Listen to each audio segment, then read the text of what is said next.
This is Keith One Time Thurman, and you're watching Behind the Gloves.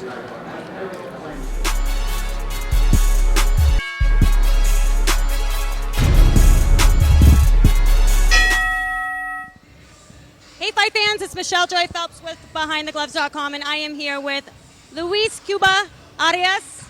You like how I'm mastering that? I always had troubles with that back in the day. You're getting better. You're definitely getting better with it. Anyways, congratulations on your third round at TKO today. Making a statement, being now signed with Roc Nation, no longer with Mayweather Promotions. Let's go ahead and discuss, the sort of transition from one promotion to the next. At this point, being with Roc Nation, how do you feel about the change?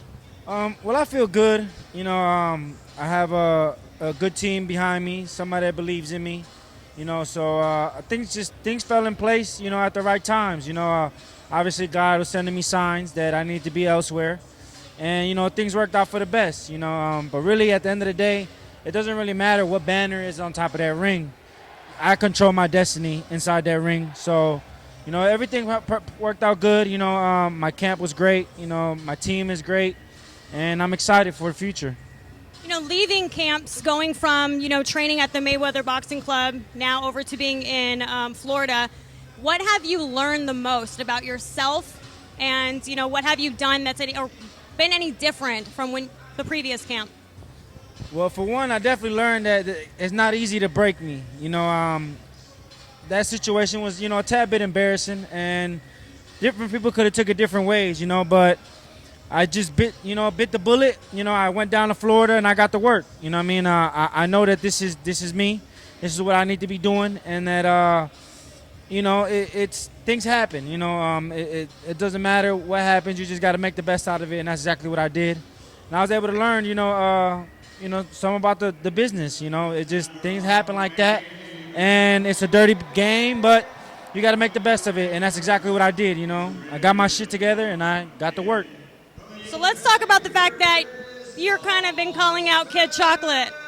All right? So you obviously want... I am calling out Kid Chocolate. So you want him next or soon? Well, I want him soon. We'll see if it happens. But, I think he's overrated. And, it is what it is. He got a good record. But, right now I'm going to just build my stardom up, build up my tickets, build up, my fan base, and get to a main event before him. And then, hopefully that fight, plays out one day. I know he's a former champion.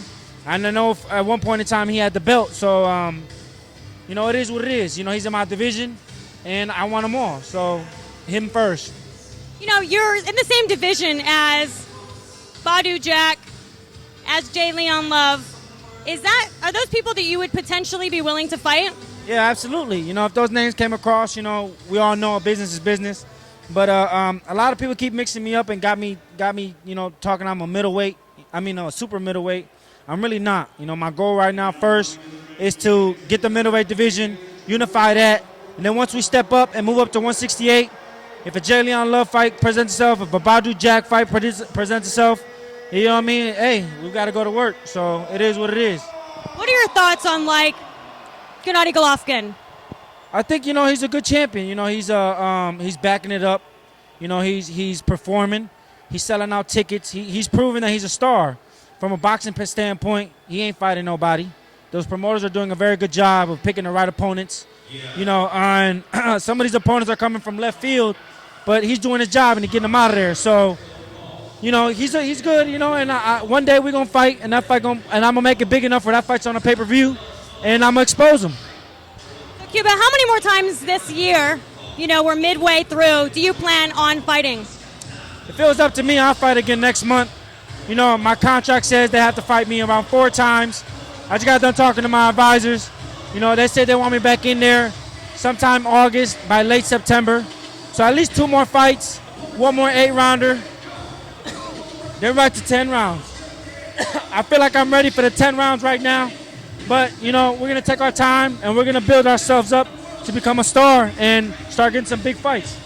You're obviously fighting tonight on the Andre Ward, Paul Smith undercard. It's about to go down back there. Who do you have winning tonight and why? It's going to be a blowout. I have Andre Ward smoking him. all 12 rounds. He might stop him. It's evidently clear that Paul Smith didn't take this fight seriously. He playing games. And honestly, he's disrespecting the sport. And for him, making his promoter look bad, making him set up this good fight all the way over here. You come overweight, then they set a weight for you not to go over, and you still go over that weight. So you obviously don't care. So I'm not rooting for you, and I hope he gets his ass whooped. Well, thank you so much for taking the time. I bet we better get back over this so we can watch the main card. What type of message do you have for the fight fans? To all my fans, I thank you for all the support. My fans have been loyal through the TMT breakup, through the Roc Nation. I appreciate everything that you guys do for me. Follow me on Twitter, Instagram, Facebook, Luis Cuba Arias. Hit me up, I'm on there all the time. I hit people back, and I appreciate the love. Keep remembering me, keep my name. Remember it, because I'm coming, all the middleweights. Your ass is grass. I'm slowly coming after every single one of them. Very nice. Bye, fight fans. Hey, fight fans, if you guys haven't already done so, make sure you download the Behind the Gloves app. It's free, and it features really cool stuff like a fight calendar that reminds you of all the upcoming fights, and it allows for you to, with one click, to remind yourself directly to your phone. And it also features 24/7 breaking news that's going on in boxing. So make sure you guys go ahead and do that and subscribe to this channel.